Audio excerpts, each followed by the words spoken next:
মন্ত্রী দিলীপ ঘোষের প্রতিক্রিয়া। লেখিকা তসলিমা নাসরিন 19 বছর পর আজ কলকাতায় আসছেন।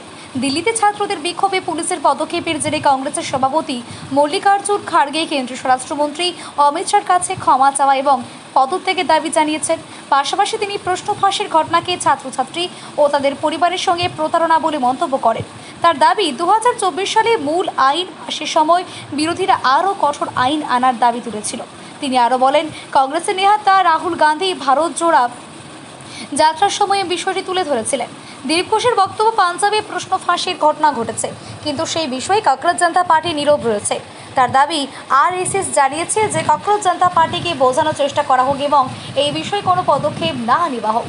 এআইএমআইএম সাংসদ আসাউদ্দিন ওয়াইসি দাবি করেছেন, বন্দে মাতরম সংক্রান্ত বিল সাংবিধানিক অধিকার লঙ্ঘন করে। তার বক্তব্য, জাতীয় সম্মানের অবমাননা প্রতিরোধে বিল 2026-এ বিরোধিতা করে তিনি বলেছেন, বন্দে মাতরমের দেবদেবীর বন্দনা রয়েছে এবং এটি বাধ্যতামূলক করা হলেও সংবিধানের 25, 26 ও 29 নম্বর অনুচ্ছেদের লঙ্ঘন হবে। পাশাপাশি বন্দে মাতরমকে জাতীয় গানের মর্যাদা দেওয়া নিয়েও তিনি প্রশ্ন তুলেছেন। বিএলআরও থেকে আরম্ভ করে যত অফিস আছে যেখানে জমি রেজিস্ট্রি হয়, এক একটা জমি 2-3 বার করে রেজিস্ট্রি হয়েছে, সবার কাছ থেকে পয়সা নেওয়া হয়েছে। মমতা ব্যানার্জি কি ভগবানের আরাধনা করছেন দেখতে পাননি? টুলুমণ্ডল বা এই ধরনের লোকেরা আজকে নাও আসছে, সরকারি জমি লুট করে সরকারি জায়গায় বাড়ি বানিয়ে, হোটেল বানিয়ে, রিসর্ট বানিয়ে, বাংলো বানিয়ে এরা বসেছিল। কেউ দেখেনি কেন? মমতা ব্যানার্জিও বেনিফিশিয়ারি এর থেকে, তার পরিবার বেনিফিশিয়ারি। আব্দুল বারিএম থেকে আরম্ভ করে উনি মাথায় বসে আছেন কেন? আজকে আমরা গিয়ে মাঠে গিয়ে দেখতে পাচ্ছি কি হয়েছে না হয়েছে সমস্যা। উনি কোনোদিন খোঁজ নেননি। অন্য কোনো মন্ত্রীর সই করার অধিকার ছিল না, তার বাড়ি বসে থাকতো, কাটমানি পেয়ে যেত। তার পরিণাম এটা হয়েছে, পশ্চিমবাংলাটা বিক্রি হয়ে গেছে, দখল হয়ে গেছে আজকে। আব্দুল বারিক বিশ্বাস সম্পর্কে টুলু মণ্ডলের আত্মীয়ের বেহাই একসাথে, আমি তো বেয়াই বলছি না, চোরে চোরে মারছে তো ভাই। এ সমস্ত নেক্সেস যারা করছে, দেখুন একটাকে টানুন, সব ডোর বেরোবে, কোথাও কোথাও সম্পর্ক আছে, শেষ পর্যন্ত কালীঘাটে গিয়ে পৌঁছে যায়, সেখানে কেউ হাত দেয় না। তো এই জন্য এক জায়গায় হাত পড়েছে, এবার ধীরে ধীরে কান টানলে মাথা পর্যন্ত চলে আসবে, অপেক্ষা করুন। তার মানে একটা নেক্সাস, যেটা আপনারা বারবার বলেন বা বলতেন যখন বিরোধী দলে ছিলেন, অনুব্রত মণ্ডল বীরভূম, সেখানে একটা 500 কোটি টাকার স্ক্যাম আছে। এই 500 কোটির মধ্যে এইগুলোই কি সমস্ত টাকা? কারণ সোনা যেগুলো উদ্ধার হয়েছে এগুলো ইন্ডিয়ান মেড নয়, এগুলো সুইজারল্যান্ডের সোনা, এগুলো ভারতে পাচার করে গোপনে আনা হয়েছে। দেখুন, আজ কেষ্টমণ্ডলকে ধরা পড়েছে বা খোলাখুলি করতো বলে সবাই জানতেন, আপনারাও জানতেন। ওইখানকার কোনো মিডিয়ায় কোনোদিন একটা তার বিরুদ্ধে লেখেনি। সেইখানকার মিডিয়ার লোকেরা এখানে সল্টলেকে নিউ টাউনে এসে ফ্ল্যাট কিনেছে, তারা সবাই উপকার পেয়েছেন। তার বিরুদ্ধে একটা কোনোদিন লেখেনি কেউ, একটা এফআইআর কেউ করেনি।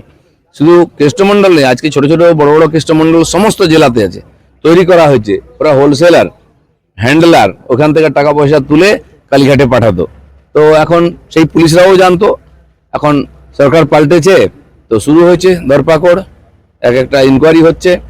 একদিন সিবিআই পর্যন্ত পৌঁছতে পারেনি, সোর্স পায়নি, এবার এই পুলিশই সমস্ত খুঁড়ে বার করছে। মদন মিত্র বলেছেন, আমি কোনো দিকেই যাব না, আমি এবার শ্মশানের দিকে যাব। দেখুন তাৎপর্যপূর্ণ মনে হচ্ছে।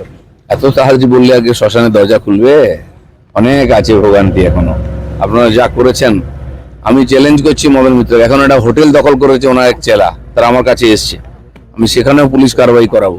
উনি গিয়ে কোথায় মালখান বলে সে হোটেলটা ছাড়ছে না লিজ বাদ দিয়ে, এরকম বহু ঘটনা আছে। এখন তো আমরা কমপ্লেন করিনি, পুলিশ যেটুকু করছে। এই ধরনের ঘটনা হাজার হাজার আছে, এক একটা নেতার পিছনে ঘটনা আছে, আর সব বার করবো আমরা, কাউকে ছাড়া হবে না। এনসিপিআই খুব বিড়ম্বনায় পড়েছে। এনসিপিআই এখনো পর্যন্ত 20, এই সংখ্যাটা 2 আজকের মধ্যে কমে যেতে পারে, আগামীকাল সেই সংখ্যাটা কমে 17 হতে পারে। সমস্যা যেটা হবে, শুধু এনসিপিআই নয়, অভিষেক বন্দ্যোপাধ্যায় তাদের সঙ্গে কারা কারা আছেন এই মর্মে তো ওম বিড়লাকে চিঠি দিয়েছেন। এবার সেই চিঠিটা বারবার রিড্রাফট করতে হবে, অতএব বিষয়টা এখন একদম জগা খিচুড়ি পাকিয়ে গেছে। দেখুন, টিএমসি পার্টিটা প্রথম থেকেই জগা খিচুড়ি ছিল, এখনো তাই আছে। যে কটা ভোটে জিততো ওরা, গায়ের জোরে জিততো, পুলিশ দিয়ে মারপিট করে জিততো। ইলেকশন যদি সত্যি সত্যি হয়, সব জায়গায় ফল তার মতো রেজাল্ট হবে, 4th পজিশন, জামানত জব্দ হবে। যারা জিতে গেছেন তারা এখন বিড়ম্বনায় পড়েছেন যে আরো 2 বছর 3 বছর কাটাতে হবে। আর ওরা কিছু করুন বা না করুন কিছু যায় আসে না, কেন্দ্র সরকারের কিছু যায় আসে না, রাজ্য সরকারের কিছু যায় আসে না। আমরা মানুষের ম্যান্ডেট নিয়ে মানুষের কাজে লেগে পড়েছি।